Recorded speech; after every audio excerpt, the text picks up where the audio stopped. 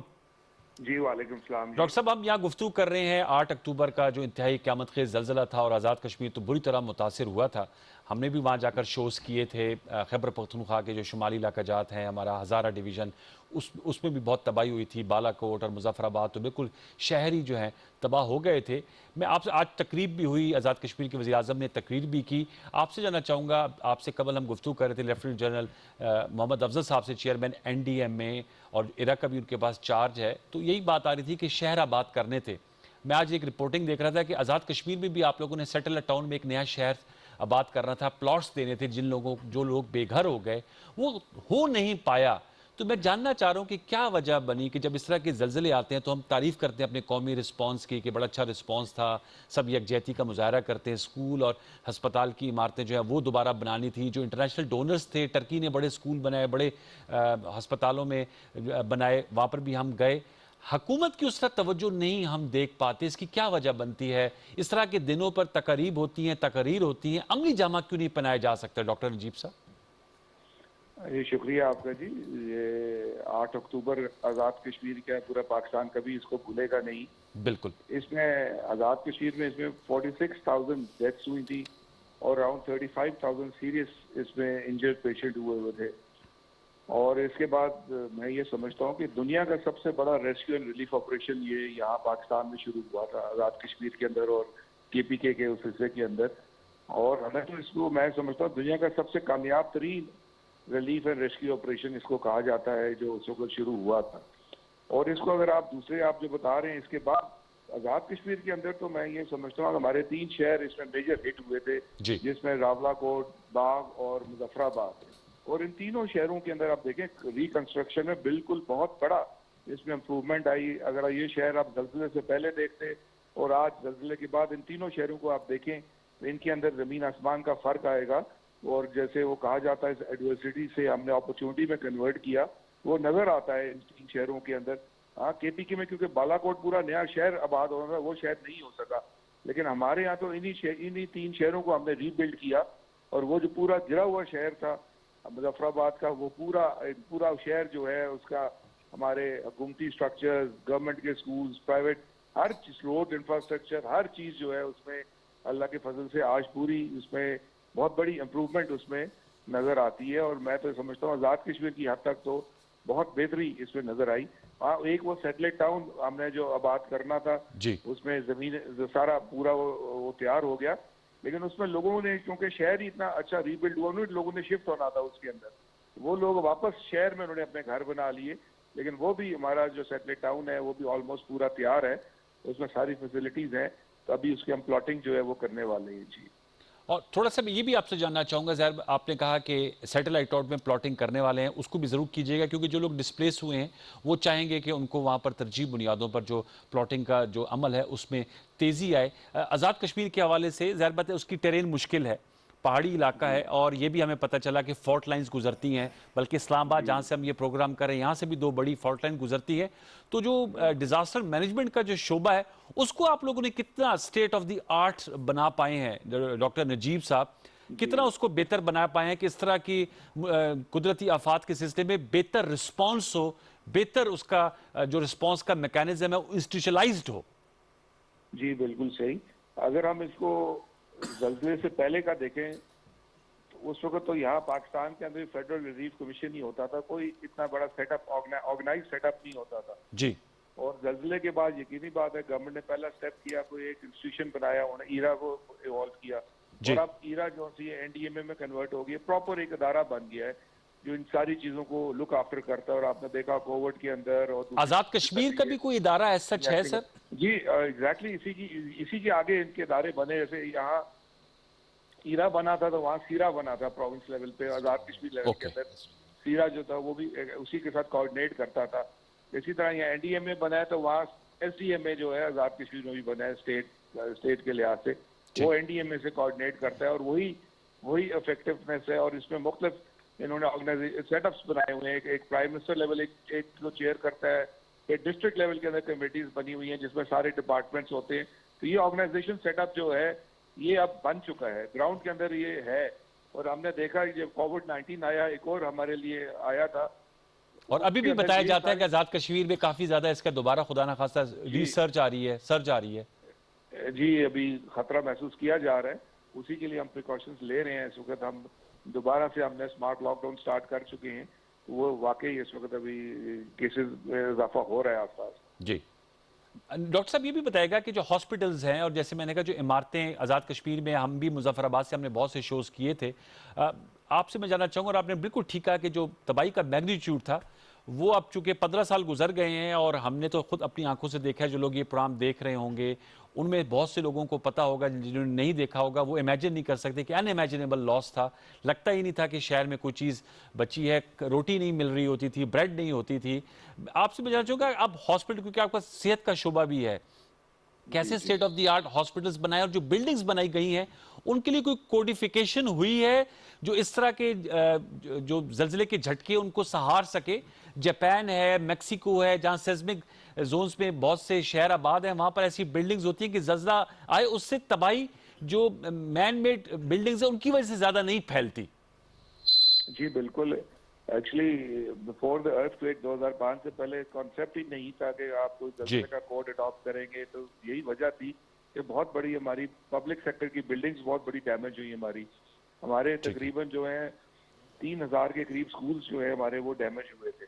ٹھیک ہے, آج اللہ کے فضل سے ہم نے 2200 سکولز ری بلڈ کر دی ہیں, اور وہ پراپر کوڈ کے مطابق ہے. اس میں یقینی بات ہے ہمیں اچھا گورنمنٹ آف پاکستان اور انٹرنیشنل کمیونٹی کی بہت بڑی ہمیں سپورٹ حاصل ہوئی, جس کی وجہ سے اب اسی طرح ہماری ہیلتھ فیسلٹیز 120 کے قریب ہیلتھ فیسلٹیز ڈفرنٹ لیولز کی وہ اس میں ڈیمیج ہوئی تھی, اور آج وہ ہم نے ری بلڈ کر چکے ہیں. اور جو ہم نے ری بلڈ کی ہیں وہ آبویسلی ہم نے کوڈ کے مطابق اس کو ڈیزائن کیا ہے, اور اس کے مطابق اس کا اسٹرکچر یہ بنایا ہے.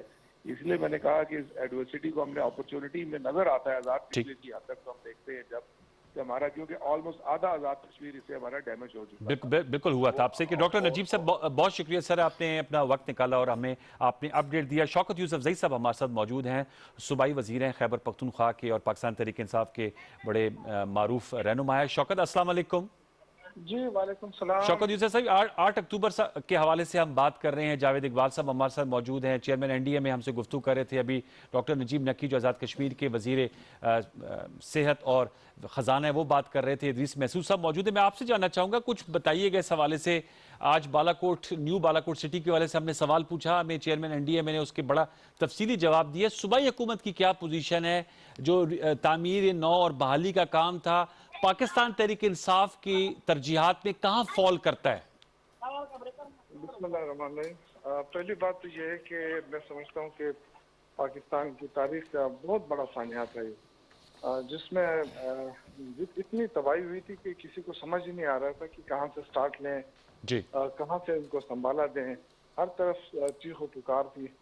تو میرے خیال سے اس میں ایک یہ سبق ملا کہ ہمارے پاس جو ہے ادارے وہ سامنے آئے, جیسے NDMA ہے اور صوبوں کے اندر جو ہے نا صوبائی ڈیزاسٹر مینجمنٹ. تو یہ قومیں سیکھتی ہیں جب بھی کوئی مشکل ہوتا ہے, مشکل مرحلہ ہوتا ہے, تو یہی ہوتا ہے کہ قومیں ان سے سیکھ لیں, اور پاکستانیوں نے سیکھا ہے. آپ دیکھیں کہ اتنے مشکل حالات میں جہاں سڑکیں نہیں تھی, اور اس کے باوجود آپ دیکھیں کہ جو امدادی کاروائیاں تھی پورے پاکستان وہاں پہنچا ہوا تھا, اور ہر جگہ. مطلب میں نے کہا نا کہ ایک تو بالاکوٹ میں تو بہت زیادہ ہوئی تھی تباہی, آزاد کشمیر میں ہوئی تھی, لیکن اس طرح کئی جگہوں پہ ہمارے ہزارہ کے اندر, ملکن کے اندر تو ایک جگہ نہیں تھی لیکن اسکیٹرڈ تھا, اور اس کے باوجود لوگ وہاں پہنچے ہیں, امدادی کاروائیاں کی ہیں. اور اس کے بعد بدقسمتی میں کہوں گا کہ جو جس طرح بکریال سٹی تھا یا اس کے جو وعدے کیے گئے ماضی کے اندر, اس کو اس طرح یا اہمیت نہیں دی گئی, یا پھر ان کو اس طرح اس پہ فوکس نہیں کیا گیا. تو میرے خیال سے اس کا ہمیں بالکل اس کا نوٹس بھی لینا چاہیے، اور اگر اب تک کارروائی نہیں ہوئی تو اس کے بعد ہونی وہ چاہیے۔ بتا رہے تھے چیئرمین این ڈی ایم اے کہ صوبائی حکومت کے پاس بھی جائیں گے، کابینہ کے پاس جائیں گے، ایک ٹورسٹ سٹی کے طور پہ اس کو سیٹ اپ کیا جا رہا ہے، پبلک پرائیویٹ پارٹنرشپ کے حوالے سے کووڈ کی وجہ سے یہ معاملہ پس پش چلا گیا، لیکن آپ سے گزارش ہوگی چونکہ آپ کا تعلق بھی مالاکنڈ سے اور وہ بھی ایسا علاقہ ہے جہاں پر زلزلے آتے ہیں، مالاکنڈ یونیورسٹی بھی اس سے بڑی بری طرح متاثر ہوئی تھی، اس کو ترجیحی بنیادوں پر اگر ٹیک اپ کر لیا جائے این ڈی ایم اے سے، آپ لوگ بھی ذرا پش فیکٹر کو لے کر آئیں گے تو یہ معاملہ جلد از جلد ریزالو ہو جائے گا۔ 3 سال کا وقت وہ بتا رہے تھے کہ 3 سال میں مکمل کر لیں گے۔ انشاءاللہ دیکھیں بات یہ ہے کہ اگر ہماری نیت صاف ہے، اگر ہم اس کو حل کرنا چاہتے ہیں تو یہ تو ہو جائے گا، کیونکہ جو مشکل مرحلہ تھا وہ تو وہی تھا جو سٹارٹ میں جو امدادی کارروائیاں پہنچانی تھی، جو لوگوں نے دیکھا، اس کے بعد تو دیکھیں پلاننگ کا وہ ہے نا کہ جو اس سے پہلے جو حکومت تھی فیڈرل گورنمنٹ میں، کیونکہ یہ بغیر اس کے تو ہوتا نہیں ہے کہ جب تک آپ پبلک پرائیویٹ پارٹنرشپ کی طرف نہیں جائیں گے اور لوگوں کو اس میں انوالو نہیں کریں گے تو وہ اس طرح کی، اس کو میں نے کہا نا کہ اہمیت نہیں دی گئی تھی، جس کی وجہ سے وہ عملی جامہ نہیں پہنایا جا سکا۔ لیکن میرے خیال سے ابھی بھی وقت ہے اور اس پہ ہم فوکس کریں، اور وہ جو لوگ بے گھر ہوئے تھے، جو محروم ہوئے تھے اپنے گھروں سے، ان کو واپس ان کی چھتیں دلائیں۔ تو میرے خیال سے اب وقت ہے کہ ہم اس کو فوکس کریں۔ بدقسمتی سے کووڈ-19 کی وجہ سے بھی ہمیں کافی کوئی ڈونرز بھی آپ سمجھتے ہیں ڈونرز بھی لے کر آنے چاہیے، کیونکہ اس کے لیے بھی ایک ڈونر تھے وہ بھی بیک آؤٹ کر گئے، کوئی بہتر ڈونرز بھی آئیں گے کیونکہ فائنینشیل بھی ایشو ہوتا ہے۔ دوسرا میں یہ بھی آپ سے جاننا چاہوں گا، آپ کا صحافیانہ پس منظر اور آپ صوبائی وزیر ہیں، پہلے 5 سال بھی آپ رہے، ہمارا سکل سیٹ بھی شوکت یوسف صحیح صاحب امپروو کرنا ہوگا۔ اکثر کہا جاتا ہے، ابھی یہ جاوید اقبال صاحب بھی بتا رہے تھے کہ جی وہ فائر بریگیڈ آئی، اس کا پائپ کھولنے میں آدھا گھنٹہ لگا، جب وہ نوزل دبائی تو اس میں پانی ہی نہیں تھا۔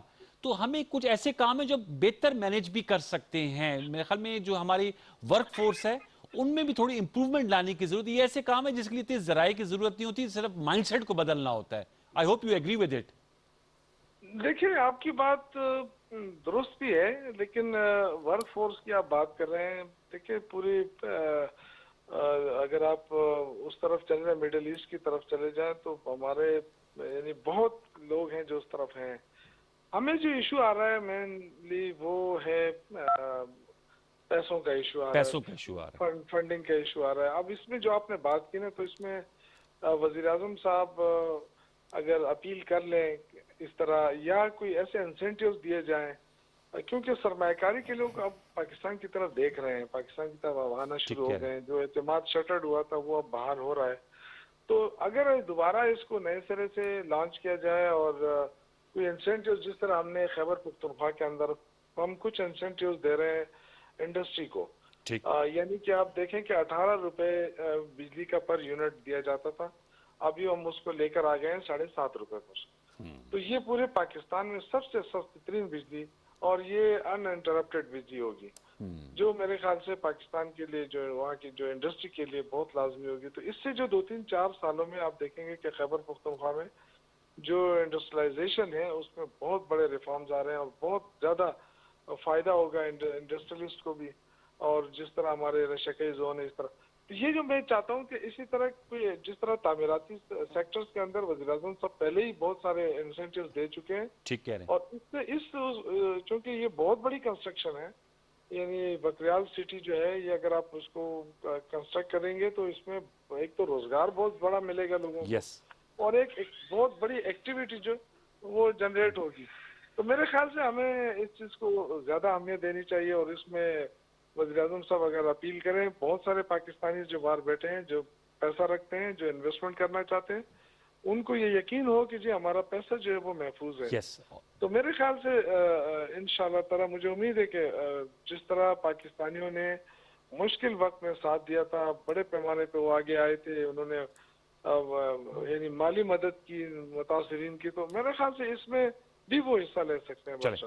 تھینک یو ویری مچ شوکت یوسف سے، آپ نے بڑے اہم نکات اٹھائے۔ ادریس صاحب میں اس نکتے پہ چاہوں گا کہ یہ جو انہوں نے بتایا تو آپ لوگ کو انسینٹیو دیں گے، جو جنرل افضل صاحب بھی کہتے ہیں، کچھ تفصیلات شیئر کریں گے کیسے پبلک پرائیویٹ پارٹنرشپ اور ٹورسٹ اسپاٹ کے طور پہ بھی اس کو ڈیولپ کرنا۔ میں نیو بالاکوٹ سٹی کے والے سے بات کر رہا ہوں۔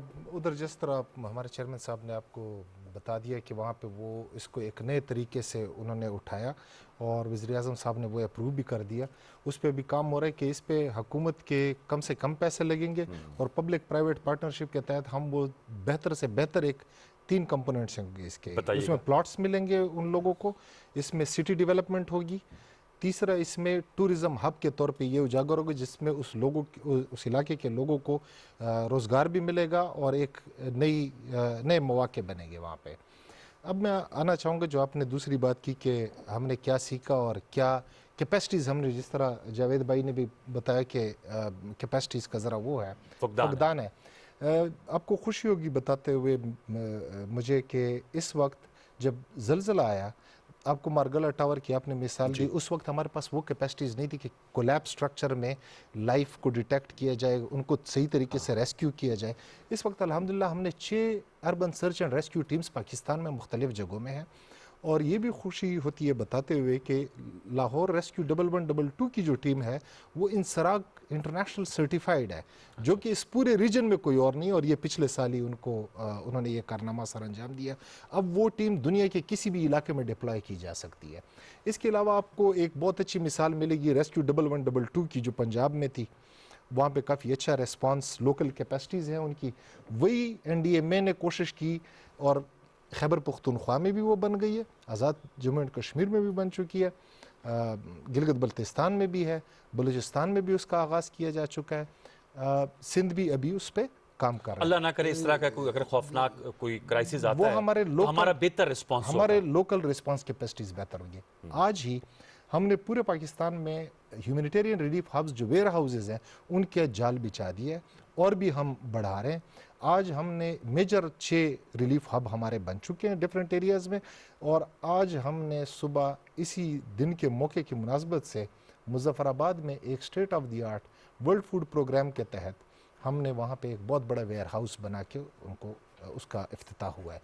اس وقت ہماری سٹینڈنگ کیپیسٹی ہے NDMA کی کہ وہ 3 لاکھ لوگوں کو امیجیٹلی فوڈ اور نان فوڈ آئٹمس کے ساتھ رسپانس دے سکتی ہے. یہ ہمارے پاس پہلے نہیں تھی, اور ہمارا ابھی ایم یہ ہے کہ ہم اس کو 5 لاکھ تک پہنچائیں گے. تو ایٹ نی گیون ٹائم ہم 5 لاکھ لوگوں تک امیجیٹلی پہنچ سکتے ہیں with food items and non food items, tenets اور ساری چیزوں کے.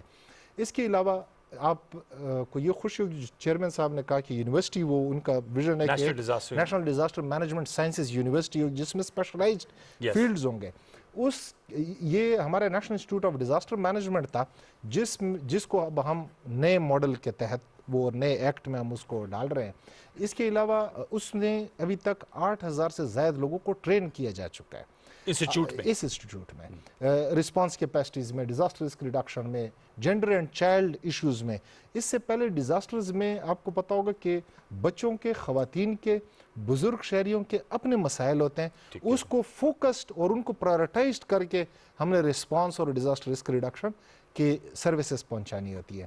انفارچونیٹلی جب سے نیشنل ڈیزاسٹر مینجمنٹ اتھارٹی بنی ہے بہت بڑے بڑے ڈیزاسٹرز کا سامنا کرنا پڑا ہے جو دنیا میں پہلے انپریسیڈنٹڈ تھے. دنیا میں اتنے بڑے ڈیزاسٹرز ایک ساتھ نہیں ہوئے. پچھلے 10-15 سالوں میں ہم یہ کرتے رہے, اور لیکن ہمارا مین ایجنڈا یہ ہے کہ ہم ریزیلینٹ نیشن کے طور پہ ابھر آئے, اور یہ ایک مسلسل سفر ہے. 2005 سے لے کر اب تک ہمیں بہت کم موقع ملا پیس ٹائم کا کہ ہم اپنے ڈیزاسٹر رسک ریڈکشن پہ فوکس کر سکیں, لیکن اس میں بھی ہم نے کافی کام کیا. فار ایگزامپل آپ کو پتہ ہے کہ 1986 میں بلڈنگ کوڈز بنے, لیکن اس میں سزمک پروویژنز نہیں تھی. 2007 میں ہم نے یہ لرن کیا اور ہم نے اس میں اسپیسیفک سزمک پروویژنز ڈالی ہے ڈفرینٹ زونز کے مطابق. 2015 میں ہم نے اس میں life and fire safety provisions ڈالی ہے. اب جو بھی بلڈنگ بنے گی اس میں ہر ایک میں یہ اب لوکل ڈیولپمنٹ اتھارٹیز کی ذمہ داری ہے کہ اس کو انفورس کریں. وہاں تھوڑے گیپس آ جاتے ہیں اس کے لیے بھی ہم کوشش کریں, چونکہ یہ پروونشل لیول پہ زیادہ کام ہے, ہم کوشش کریں کہ ایک ایکٹ ایسا لایا جائے کہ جس میں اس کی وائلیشن جو ہے اس کو کرمنل آفینس بنایا جائے. اس کے علاوہ ہمارے چیئرمین صاحب کا ایک بہت بڑا انیشیٹو ہے جس کو ہم ڈیزاسٹر رسک فائنینسنگ کہتے ہیں, جس میں ہم انشورنس ایک میکانزم ہے وہ کہ کیسے فنڈ کیا جائے گا رسپانس کو بھی.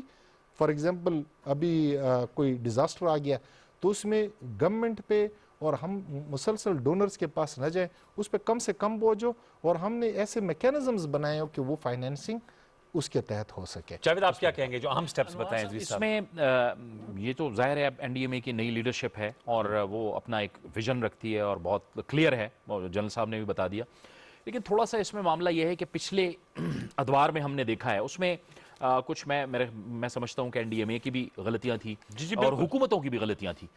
پیپلز پارٹی کی حکومت رہی, مسلم لیگ کی حکومت رہی. کوارڈینیشن کا فقدان اس وجہ سے آیا کہ جنرل صاحب نے بھی اس طرف اشارہ کیا تھا اپنی گفتگو میں, وہاں بڑی بڑی بلڈنگیں کھڑی کر دی گئیں. یعنی جو بلڈنگیں ڈیمالش ہوئیں, جو تباہ ہو گئیں, ان کے نتیجے میں جو نئی بلڈنگز بنائی گئیں وہ بہت بڑی بڑی بلڈنگز بنا دی گئیں. وہ اتنی بڑی بلڈنگز بنا دی گئیں کہ ان کو مینٹین رکھنا پھر مشکل ہو گیا. جس طرح وہ اشارہ بھی کر ایگزیکٹلی انہوں نے فرمایا بھی, بتا بھی دیا انہوں نے. اچھا, اب ان کے بجلی کے بل دینے کے قابل نہیں ہیں. اب دیکھیں, آپ نے بلڈنگ تو بنا دی لیکن اس کی مینٹیننس نہیں ہے, آپ بل بھی نہیں دے پا رہے, تو آپ کیسے مینیج کریں گے؟ اچھا, اس میں ایسا تھا کہ پرائمری سکول, بعض ایسے پرائمری سکول سے 5-5 کروڑ روپے میں بنا دیے گئے, حالانکہ 1-2 کروڑ کے اندر بھی اچھا پرائمری سکول بن سکتا تھا. اب اس کی وجہ سے ہوا کیا, لیپا کے اندر اب بھی بہت سے ایسے سکول ہیں جو نہیں بن پائے عرصے سے, یعنی 15 سال گزرنے کے باوجود سکول نہیں بن پائے. مظفر آباد کے اندر ایک ہائر سیکنڈری سکول ہے, میں آپ کو بتا سکتا ہوں, وہ ابھی تک نہیں بن پایا, اس کے اندر 15 کمرے بھی نہیں بن پائے.